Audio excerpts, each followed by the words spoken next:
ঘটনাটি শুনে আসি। ঘটনাটি মূলত এই তাপসের দাদুর সাথে 1930-এর দশকে ঘটেছিল। ওই সময়ে দাদু একজন তরুণ যুবক ছিলেন, সবেমাত্র তার নতুন বিয়ে হয়েছে। তিনি বাবা মা এবং সদ্য বিবাহিতা স্ত্রীকে নিয়ে গ্রামেই থাকতেন। উনি ওই গ্রামেরই একটি সবজির আড়তে কাজ করতেন এবং সেখান থেকে ওনার যা উপার্জন হতো তাতে ওনাদের সংসার চলেই যেত। দেখা যেত তিনি ভোরবেলা সেই আড়তে চলে যেতেন এবং সারাদিন কাজকর্ম করে বিকালের দিকে বাড়িতে ফেরত আসতেন এবং বেশ কঠিন একটা জীবনযাপনই আসলে তাকে করতে হতো, কষ্টকর জীবন। একবার কি হয়, এই তাপসের দাদুর বাবা যিনি, এই দাদুর বাবা ফসলের জমিতে কাজ করার সময় বৃষ্টিতে ভেজার কারণে জ্বরে আক্রান্ত হন এবং ওনার নিউমোনিয়ার মতো হয়ে যায়। বলে রাখা ভালো, ওই সময়টা ছিল বৈশাখ মাস আর ঝড় বৃষ্টির সময়। তো উনি বয়স্ক অসুস্থ বাবার চিকিৎসা করানোর জন্য ওই সময় গ্রাম্য যে চিকিৎসক থাকতেন তাকে নিয়ে আসেন বাড়িতে। চিকিৎসক ওনার বাবার প্রাথমিক চিকিৎসা করেন জ্বর কমানোর জন্য এবং গাছগাছরা দিয়ে তৈরি কিছু ওষুধ দিয়ে যান। এরপর দাদুর বাবার চিকিৎসা করানোর পর আবার তার প্রতিদিনের কাজে তো ব্যস্ত হয়েই যেতে হয়। তিনি প্রতিদিন কাজ থেকে বিকেলে বাড়িতে ফিরে আগে তার অসুস্থ বাবাকে দেখতে যেতেন যে কি অবস্থা। তো দাদু তার মাকে ডেকে জিজ্ঞেস করলেন যে কি গো মা, বাবার শরীর কেমন, জ্বর কমেনি নাকি?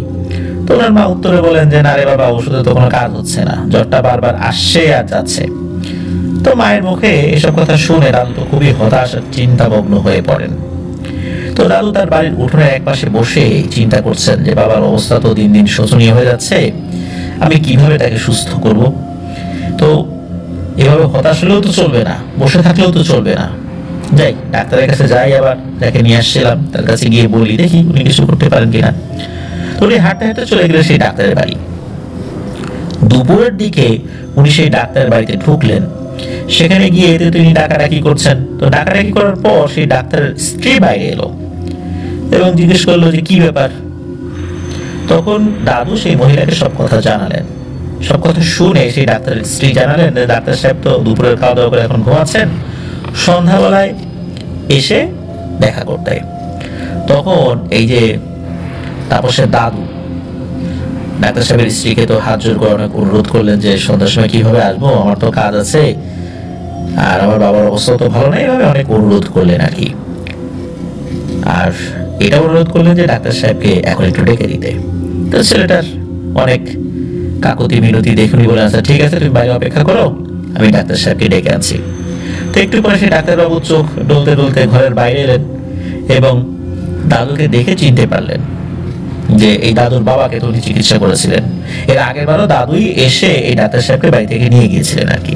তো যাই হোক, সব কথা শুনে ডাক্তার সাহেব দাদুকে বললেন যে দেখো, গত 3 দিন যাবত যেহেতু আমার ওষুধ খেয়ে তোমার বাবার কোনো কাজ হচ্ছে না, তার মানে হচ্ছে তোমার বাবার শরীরে আমার কোনো ভেষজ ওষুধ কাজ করবে না। তবে চিন্তার কোনো কারণ নাই, আমি একটা ওষুধের নাম তোমায় লিখে দিচ্ছি, আমার কাছে এই মুহূর্তে এই ওষুধটা নেই, তুমি আজই শহর থেকে ওষুধটা কিনে এনে বাবাকে খাওয়ানো শুরু করে দাও, দেখবে তাড়াতাড়ি সুস্থ হয়ে উঠবে উনি। তো দাদু সেই কাগজটি নিয়ে বাড়ির দিকে হাঁটা শুরু করলেন। বাড়ি ফেরার সময় উনি দেখেন যে আকাশটা ধীরে ধীরে কালো মেঘে ঢেকে যাচ্ছে, ঠান্ডা বাতাস বইতে শুরু করেছে। উনি বুঝতে পারেন যে খুব তাড়াতাড়ি জোরে বৃষ্টি নামবে। উনি তো দ্রুত হাঁটা শুরু করলেন। এমন অবস্থায় বাড়ির কাছাকাছি উনি যখন চলে এসেছেন তখন প্রচন্ড জোরে বৃষ্টি নামা শুরু করলো। উনি এক প্রকার দড়ি দিলেন বাড়ির দিকে। হালকা ভিজতে ভিজতে উনি বাড়িতে ঢুকে গেলেন। তারপর ওনার মা এবং স্ত্রীর সাথে ডাক্তার সাহেবের বলা সমস্ত কথাবার্তা আলোচনা করলেন এবং সিদ্ধান্ত নিলেন যে পরের দিন কাজে না গিয়ে তিনি শহরে যাবেন। যথারীতি পরের দিন সকালে ওষুধ আনার জন্য উনি শহরে যাওয়ার জন্য রওনা দিলেন। ওই সময় ওনার গ্রাম থেকে শহর প্রায় আনুমানিক 30 থেকে 40 কিলোমিটার দূরে ছিল। শহরে যাওয়ার জন্য বেশ ঝামেলা পোহাতে হতো। প্রথমে কিছুটা পথ পায়ে হেঁটে একটা জায়গায় আসতে হতো, তারপর সেখান থেকে গরুর গাড়ি বা মহিষের গাড়ি করে বেশ অনেকটা পথ পাড়ি দিয়ে নদীর ঘাটে যেতে হতো। তারপর ওখান থেকে নদী পথে নৌকায় করে দীর্ঘ সময় পার করার পরে শহরের ঘাটে গিয়ে পৌঁছাতে হতো। তারপর আবার সেখান থেকে পায়ে হেঁটে মূল শহরে যেতে হতো। সুতরাং লিসেনার বুঝতেই পারছেন যে কতটা পথ পাড়ি দিতে হতো। এখনকার সময় 30-40 কিলোমিটার ওই রকম দূরত্ব মনে না হলেও ওই সময়ের বাস্তবতা আজ থেকে প্রায় 100 বছর আগে। বুঝতেই পারছেন যে কি ধরনের প্রতিকূল অবস্থা ছিল। এখন বাবা তো অসুস্থ, যেতে তো হবেই। এই কারণেই এই তাপসের দাদু উনি তো প্রথাগত যে পদ্ধতি ওই সময় ছিল যাওয়ার জন্য, সেই অনুযায়ী যাত্রা শুরু করলেন। দেখা গেল যে সেই শহরের ঘাটে পৌঁছাতে পৌঁছাতে সকাল গড়িয়ে দুপুর হয়ে গেল। উনি কিন্তু খুব সকালবেলা বের হয়েছিলেন, আর সকাল থেকে আকাশটাও কিন্তু বেশ ভার হয়েছিল, না জানি কখন বৃষ্টি নেমে যায়। তো উনি ঘাট থেকে হেঁটেই চলে এলেন শহরের ভেতরে। সেখানে মানুষদের জিজ্ঞাসা করে ওষুধের দোকান খোঁজ করা শুরু করলেন। এভাবে খুঁজতে খুঁজতে উনি একটা সময় একটি ওষুধের দোকানের সন্ধান পেয়েও গেলেন, এবং সেখানে ঢুকে একজন লোককে উনি সেই ডাক্তার সাহেবের দেওয়া কাগজটি দিলেন। দোকানের লোকটি সেই কাগজে লেখা ওষুধটি দাদুকে এনে দিলেন এবং উনি সেটার মূল্য পরিশোধ করলেন। এরপর যখন উনি দোকান থেকে বেরোতে যাবেন, ঠিক সেই সময় বাইরে খুব জোরে বজ্র বিদ্যুৎ সহ মুষলধারে বৃষ্টি পড়া শুরু হলো। উনি তো বেরোতে পারছেন না, আর ওনার কাছে কোনো ছাতাও নাই ওই সময়। কোনো উপায় না পেয়ে বাধ্য হয়েই উনি ওই দোকানেই দাঁড়িয়ে থাকলেন। এর মধ্যে সেই দোকানের লোকটির সাথে তার বেশ কিছু টুকিটাকি কথাবার্তা হলো। হঠাৎ উনি দেখলেন এক সময় বৃষ্টির তোড় কিছুটা কমে এলো। তখন উনি ঠিক করলেন এই সময় তো আমাকে বেরোতেই হবে, তা না হলে তো আবার জোরে বৃষ্টি নামলে আমার আজকে আর বাড়িতে ফেরা হবে না, বাবা আবার অসুস্থ, এরকম চিন্তা করছেন উনি। তো উনি দ্রুত হাঁটা দিলেন নদীর ঘাটের দিকে। হালকা ভিজতে ভিজতে উনি একসময় নদীর ঘাটে পৌঁছেও গেলেন। ইতোমধ্যে দুপুর গড়িয়ে বিকেল হয়ে গিয়েছে, বৃষ্টিপাতও কমে গিয়েছে, তবে আকাশ মেঘলাই রয়েছে। উনি দেখলেন ঘাটের কাছে একটি নৌকায় কিছু মানুষ কিছু মালপত্র তুলছে। তো দাদু সময় নষ্ট না করে ছুটে গেলেন সেই নৌকার দিকে এবং মাঝিকে জিজ্ঞেস করলেন তারা কোথায় যাবে। মাঝি তখন ওনাকে বললেন যে তারা একটা গ্রামে যাবেন, গ্রামের নামটা বলেছিল আর কি। এই সমস্ত মালপত্র মূলত সেই গ্রামেই তারা পৌঁছে দেবেন, সেই গ্রামের ওই বাজারে। দাদু মনে মনে চিন্তা করে দেখলেন যে আরে এরা তো আমার গ্রামের ঘাট অতিক্রম করেই তাদের গন্তব্যে যাবে। আমি যদি এখন যদি কিছু টাকা পয়সা দেই, বিশেষ করে মাঝিকে কিছু টাকা পয়সা দিয়ে রাজি করিয়ে একসাথে চলে যেতে পারি, তাহলে তো বাড়ি ফিরতে আর বেশি দেরি হবে না। তখন দাদু কিছু টাকা দেওয়ার পরিবর্তে তার গন্তব্য ঘাটে তাকে নামিয়ে দেওয়ার কথা মাঝিকে বলেন। মাঝি কোনো দ্বিধাবোধ না করেই এক কথায় রাজিও হয়ে যান। বিকেলের দিকে তারা নৌকায় করে যাত্রা শুরু করেন। যেহেতু সেই সময়টা ছিল বৈশাখ মাস, ঝড় বৃষ্টি হওয়াটা ছিল অবধারিত, আর দুপুর থেকে মাঝে মাঝে বৃষ্টি হচ্ছিল, তাই মাঝি যতটা দ্রুত সম্ভব নৌকা চালাচ্ছিল। ওই সময় তো এরকম ইঞ্জিন চালিত নৌকা ছিল না, দাঁড়বে বৈঠাবে নৌকা নিয়ে যেতে হতো। একাধিক মাঝি থাকতো সেই নৌকাগুলোতে। তো যাই হোক, দাদু নৌকার এক কোণে বসে নদীর দিকে তাকিয়ে তাকে চিন্তা করছেন ঘাটে পৌঁছতে হয়তো অনেক দেরি হয়ে যাবে মনে হচ্ছে। তখন ওখানে কোনো গরুর গাড়ি না পেলে খুব বিপদে পড়ে যাব, উনি এটা চিন্তা করছেন আর কি। আর যদি একবার বিপদে উনি পড়ে যান তখন তো পুরোটা পথে হেঁটে যেতে হবে। আর এমনিতেই তো আকাশের অবস্থা ভালো না, ঝড় বৃষ্টির সময় রাস্তাঘাটও ভালো না, না জানি কি কি বিপদ হয়, এই সমস্ত কথা চিন্তা করছেন আর কি উনি। তো এসব চিন্তা করতে করতে দাদুর চোখ দুটো লেগে আসে। তিনি একসময় ঘুমিয়েও পড়েন ওই নৌকার উপরে। কতক্ষণ ঘুমিয়েছেন ওনার ঠিক মনে নাই, তবে ঘুমটা ভেঙে যায় একটা ডাকে। উনি ঘুমন্ত অবস্থায় শুনছেন তাকে কেউ ডাকছে, এই যে এই যে ভাই, শুনছেন, ওঠেন ওঠেন। তো দাদু চোখ মিলে দেখলেন যে ওই যে মাঝি তাকে আলতো করে গায়ে ধাক্কা দিয়ে ডাকছে। তো উনি তো ধর্মর করে উঠে বসছেন, ভাই দাদু উঠে বসছেন, এবং মাঝি তাকে বলেন যে ভাই আপনি তো আপনার ঘাটে চলে আসছেন। দেখলেন যে আসলে উনি ওনার ঘাটে চলে আসছেন বলে মনে হচ্ছে। তো মাঝিকে তার ভাড়াটা মিটিয়ে দিয়ে উনি নৌকা থেকে নেমে গেলেন। যখন নেমেছেন চারদিকে তাকিয়ে দেখলেন ঘুট ঘুটে অন্ধকার, আকাশে বিদ্যুৎ চমকাচ্ছে। উনি বুঝতে পারলেন অনেক রাত হয়ে গিয়েছে। উনি আশেপাশে তাকিয়ে দেখলেন কোনো গরুর গাড়ি নাই সেখানে, থাকবেই বা কি করে এই ঝড় বৃষ্টির রাতে কোনো গরুর বা মহিষের গাড়ি কি এখানে থাকার কথা নাকি? না থাকাটাই স্বাভাবিক।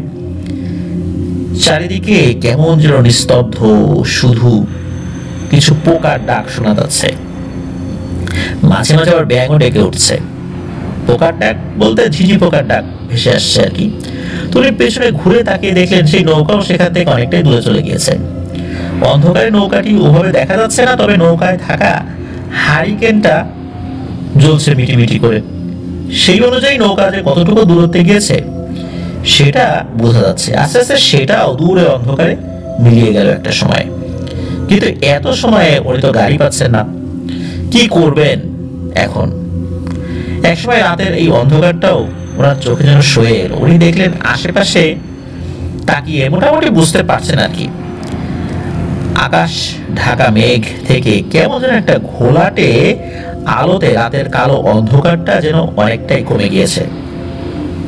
আর মাঝে মাঝে বিদ্যুতের ঝলকানি দিনের আলোর মতো ছড়িয়ে ছিটিয়ে যাচ্ছে চারদিকে। আর যেহেতু দীর্ঘ সময় অন্ধকারের মধ্যে ছিলেন, চোখে অনেকটা অন্ধকারটা সয়ে এসেছে, যার কারণে কিছুটা দেখতে পাচ্ছিলেন আর কি। দীর্ঘ সময় অপেক্ষা তো করেছেন, কোনো উপায় নেই জেনে উনি হাঁটা শুরু করলেন বাধ্য হয়ে ওনার গ্রামের দিকে। বেশ দীর্ঘ একটা পথ হেঁটে যেতে হবে তাকে। চারিদিকে শুনশান, কোথাও কেউ নেই, মেঘলা আকাশ, কোথাও ধু ধু প্রান্তর, কোথাও বা বড় বড় দৈত্যাকার গাছের আবরণে ভরা অন্ধকার জঙ্গল। এরই মাঝের মাটির উঁচু নিচু পথ দিয়ে গভীর রাতে একা একা হেঁটে চলেছেন তাপসের দাদু। একবার চিন্তা করে দেখুন তো দৃশ্যটা কেমন হতে পারে। উনি মনে মনে একটু ভয় পাচ্ছিলেন আর দ্রুত পা চালাচ্ছিলেন, তবে কোনো ভৌতিক ভয় না। উনি গ্রামের ছেলে, সাহসটা আগাগোড়াই ওনার একটু বেশি। সেজন্যই তো এই ঝড় বৃষ্টির গভীর রাত্রে উনি একাই নির্জন পথ দিয়ে বাড়ি ফিরছেন। ভয়টা ছিল মূলত ঝড় বৃষ্টির।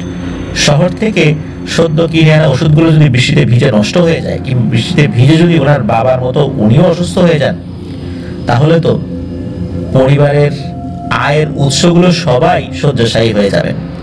তখন পরিবারের অন্যান্য সদস্যদের মুখে আহার তোলার মতো আর কেউ থাকবে না। এই কারণেই মূলত মনে মনে ভয় পাচ্ছিলেন। হঠাৎ এক সময় উনি হাঁটতে হাঁটতে রাস্তার এমন এক জায়গায় চলে আসেন যেখান থেকে রাস্তাটি দুই ভাগে বিভক্ত হয়ে দুদিকে চলে গেছে। এইবার উনি পড়লেন এক মহা বিপদে। উনি কিছুতেই মনে করতে পারছেন না যে সকালে উনি কোন রাস্তাটি দিয়ে উনি গিয়েছিলেন। এই জায়গাটায় আবার অন্ধকারটা একটু বেশি, কারণ রাস্তার দুই ধারে বড় বড় গাছের ঘন ডালপালায় যেন বাইরের আলোটা ক্ষীণ হয়ে গিয়েছে এখানে। এমন সময় প্রচন্ড শব্দে বজ্রপাত হওয়া শুরু হলো, তারই সাথে ঠান্ডা ঝোড়ো বাতাস বইতে শুরু হলো। দাদু তো বুঝে গেলেন যে আর দেরি না, এখনই হয়তো বৃষ্টি পড়া শুরু হবে। উনি আগা মাথা বেশি কিছু চিন্তা করতে পারলেন না। উনি বাঁ দিকের রাস্তা দিয়ে দ্রুত হাঁটা দিলেন। এর মধ্যে কিন্তু বজ্রপাত হয়েই চলেছে। বিদ্যুতের ঝলকানির আলোয় সামনে যতটুকু পথ দেখা যাচ্ছে উনি তাতেই চলছেন। একসময় ঝমঝমিয়ে বৃষ্টি নামলো। দাদু ছুটে গিয়ে একটি গাছের নিচে আশ্রয় নিলেন।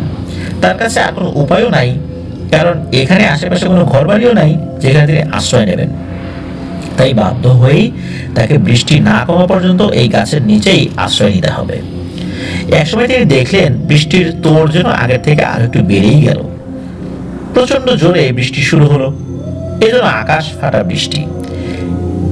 বৃষ্টির দাপটে চারিদিকে এই জন্য ধোয়ার মতো দেখাচ্ছে পরিবেশ, কিছুই বোঝা যাচ্ছে না, দেখাই যাচ্ছে না। তো দাদু অনেক চেষ্টা তো করলেন সংযত হয়ে দাঁড়ানোর, কিন্তু কোনো লাভ হলো না। বৃষ্টিতে ভিজে পানিতে কাদায় তিনি একেবারে শেষ। বেশ অনেকক্ষণ মুষলধারে বৃষ্টি হওয়ার পর একটা সময় বৃষ্টিটা অনেকটা হালকা হয়ে এলো। তখন দাদু চিন্তা করলেন, ভিজে যখন গিয়েছি তখন অযথা এখানে দাঁড়িয়ে থেকে সময় নষ্ট করার কোনো মানেই হয় না। দাদু আবার হাঁটা শুরু করলেন। রাস্তায় পানি জমে কাদায় এক ধরনের শব্দ হচ্ছে। তো উনি সেই কাদার মধ্যে দিয়েই হেঁটে চলছেন। কিছুটা পথ যাবার পর হঠাৎ উনি পেছন থেকে একটা শব্দ শুনতে পেলেন। শব্দটা মনে হলো ঘোড়ার ডাকের শব্দ। উনি কৌতূহলবশত পেছনের দিকে তাকালেন এবং দেখলেন দূর থেকে একটা আলো যেন ওনার দিকে ছুটে আসছে। উনি বুঝতে পারছিলেন না যে এই আলোটি আসলে কি। উনি চুপচাপ দাঁড়িয়ে ভালো করে দেখার চেষ্টা করছেন। যখন সেই আলোটা ওনার দৃষ্টিসীমার কাছাকাছি চলে আসে তখন হঠাৎ আকাশে বিদ্যুৎ চমকে ওঠে। আর সেই আলোয় এক মুহূর্তের জন্য তিনি যেটা দেখলেন সেটা তার সমস্ত চিন্তাধারাকে যেন চিরজীবনের মতো এলোমেলো করে দিল। তিনি দেখলেন দুটো কালো ঘোড়া, তার চোখ দুটো অন্ধকার জ্বলজ্বল করছে, তার দিকেই ছুটে আসছে। শুধু ঘোড়াই নয়, ঘোড়ার সাথে লাগানো রয়েছে এক বিরাট গাড়ি, আর সেই গাড়ির দুপাশে দুটো আলো জ্বলছে। কিন্তু সেই আলোর উৎস যে কি সেটা উনি অবশ্য বুঝতে পারেননি। এত বৃষ্টিতেও কিভাবে সেই আলো জ্বলে রয়েছে সেটাও খুবই আশ্চর্যের। মনে হচ্ছে এমনিতেই যেন সেই আলো দুটো জ্বলছে। সব থেকে রহস্যময় ব্যাপারটি হলো, এই গাড়ির উপর ঘোড়ার লাগাম ধরে বসে রয়েছে একজন মানুষের মতোই, যার পরনে ছিল ইংরেজ সাহেবদের মতো পোশাক, কিন্তু তার কোনো মাথা নাই। মাথাবিহীন দেহ বিশিষ্ট সেই জিনিসটা এক হুঙ্কার দিয়ে ঘোড়া দুটোর গায়ে চাবুক দিয়ে এক আঘাত করতেই আলো জ্বলে ছুটে আসা শুরু করলো দাদুর দিকে। দাদু তো এটা দেখে এমন ভয় পেয়েছেন যে তিনি জোরে এক চিৎকার দিলে তার গলা থেকে কোনো শব্দই বের হচ্ছিল না। উনি উল্টো দিকে ঘুরে পলিমলি করে ওই কাদার মধ্যে দিয়েই ঝেড়ে দৌড় দিলেন। তো দাদু দৌড়াতে দৌড়াতে পেছন থেকে শুনতে পাচ্ছেন সেই মাথাবিহীন জিনিসটি ভয়ঙ্কর কণ্ঠে হুঙ্কার দিয়ে বলছে, থাম, পালিয়ে যাবি কোথায়? এই বলে ভয়ঙ্কর এক অট্টহাসি দিচ্ছে সেই জিনিসটা। উনি দৌড়ানোর গতিটা আরো বাড়িয়ে দিলেন। মনে মনে চিন্তা করছেন, আজকে আমি শেষ, আর হয়তো আমার বাড়িতে ফেরাই হবে না। এক সময় দাদু ছুটতে ছুটতে যেন তার প্রাণ ওষ্ঠাগত হয়ে পড়ে। তিনি বুঝতে পারেন যে তার শরীরে আর কোনো শক্তি নাই পালানোর মতো। তিনি তখন সৃষ্টিকর্তার কাছে প্রাণ ভিক্ষা চাইতে শুরু করেন। তিনি মনে প্রাণে সৃষ্টিকর্তার কাছে আকুতি করেন যে, হে ঈশ্বর, আপনি এই যাত্রায় আমাকে বাঁচিয়ে দিন, আমাকে এই যাত্রায় বিপদ থেকে উদ্ধার করুন। তো মনে মনে এই বলে দাদু তো হাঁপাতে হাঁপাতে শেষবারের মতো যখন পেছনের দিকে তাকিয়েছেন, তখন তিনি দেখেন সেই ঘোড়ার গাড়িটি একদম তার কাছাকাছি চলে এসেছে, আর সেই মাথাবিহীন শয়তানটা অট্ট হাসি দিতে দিতে তার এক হাত বাড়িয়ে দিয়েছে ওনাকে ধরার জন্য। ঠিক তখনই দাদু কাদার মধ্যে পা পিছলে মাটিতে পড়ে যান এবং জ্ঞান হারিয়ে ফেলেন। কতক্ষণ জ্ঞান হারিয়ে তিনি সেখানে পড়েছিলেন তার মনে নাই। এরপর যখন জ্ঞান ফেরত আসে, তিনি নিজেকে একটি পুরনো ঘরে আবিষ্কার করেন। তিনি এদিক ওদিক তাকিয়ে দেখেন সেখানে একটি জায়গায় দু তিনটি প্রদীপ জ্বলছে। তিনি মাটিতে একটি ঘাসের মাদুরের উপরে শুয়ে আছেন।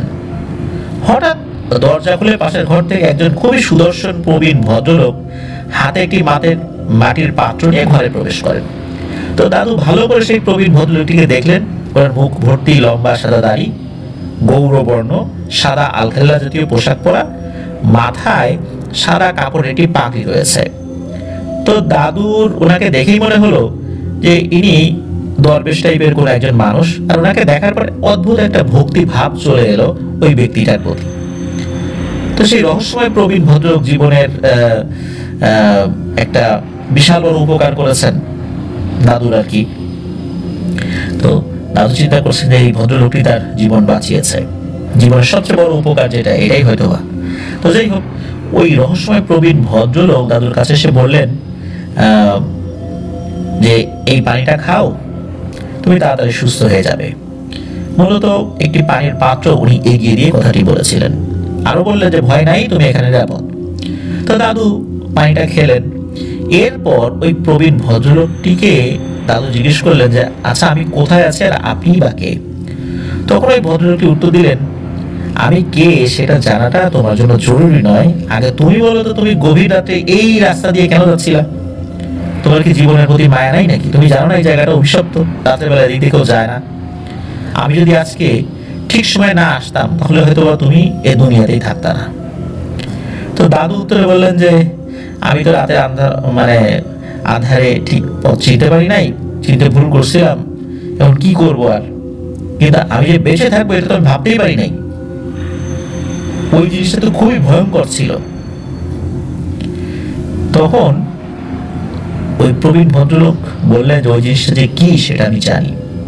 আজ অমাবস্যা, আর এমনই অমাবস্যার ঝড় বৃষ্টির গভীর রাতে ওই স্কন্ধকাটা সাহেবকে ঘোড়ার গাড়ি করে বেরোতে দেখা যায়। এটা আজকে যে ঘটেছে বিষয়টা এরকম না, বহু বছর ধরে অনেক মানুষ এই জিনিসটাকে দেখে এসেছে। আজকে তুমি দেখলা। যারা এটার খপ্পরে পড়ে একবার বেঁচে গিয়েছে তাদের মুখ থেকে মূলত এই বিষয়গুলো শোনা যায়।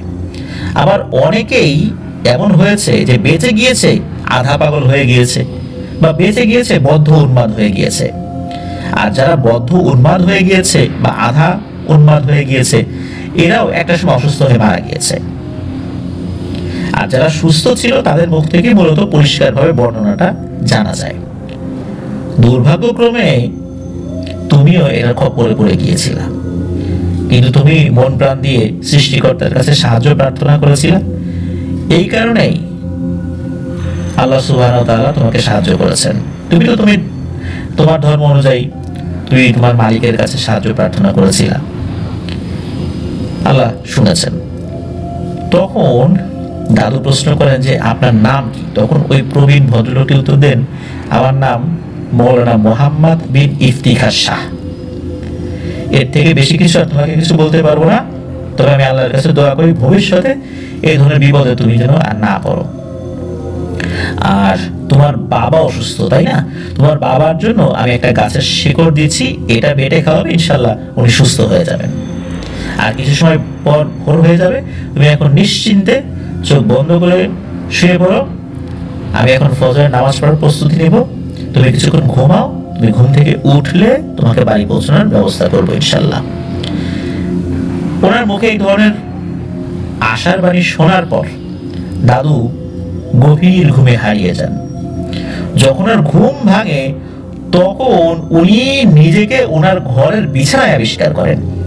পাশে ওনার মা এবং স্ত্রী বসে আছে। তো উনি এটা দেখার পর ধর্মরূপে উঠে বসেন। স্বপ্ন দেখেছেন নাকি এরকমটা মনে করছেন? এই যে মৌলানা মোহাম্মদ বিন ইফতিখার শাহ, তার সাথে কথা হয়েছে, এটা কি স্বপ্ন নাকি? তখন এই যে দাদু, মানে তাপসের দাদু, উনি পরিবারের সদস্যদেরকে জিজ্ঞেস করছে, আচ্ছা তোমরা আমাকে কোথায় পেয়েছো? তখন দাদুর মা জানান যে সকালবেলা উঠোন ঝাড়ু দিতে বাইরে বেরিয়ে নাকি ওরা দেখেন যে উনি ঘরের বাইরে যে বারান্দা রয়েছে সেই বারান্দায় গভীর ঘুমে আচ্ছন্ন। এরপর ওনাকে ধরে ঘরের ভেতরে আনা হয়। দাদু তার জামা কাপড় তখন ভালো করে ঘেটে দেখেন যে একদম শুকনা, ভেজা নাই। গত রাতে যা কাদায় মাখামাখি হয়ে গিয়েছিল এখন সেটা একদম পরিষ্কার ঝকঝকে। তিনি গত রাতে ঘটে যাওয়া সব ঘটনাগুলো বসে বসে চিন্তা করতে থাকেন, কিন্তু কিছু মেলাতে পারেন না। উনি ছিলেন পুরনো একটা ঘরে, সেখান থেকে বাড়িতে এলেন কিভাবে, কখনই বাইরেন, কিছুই কুল কিনারা খুঁজে পান না এটা ভেবে।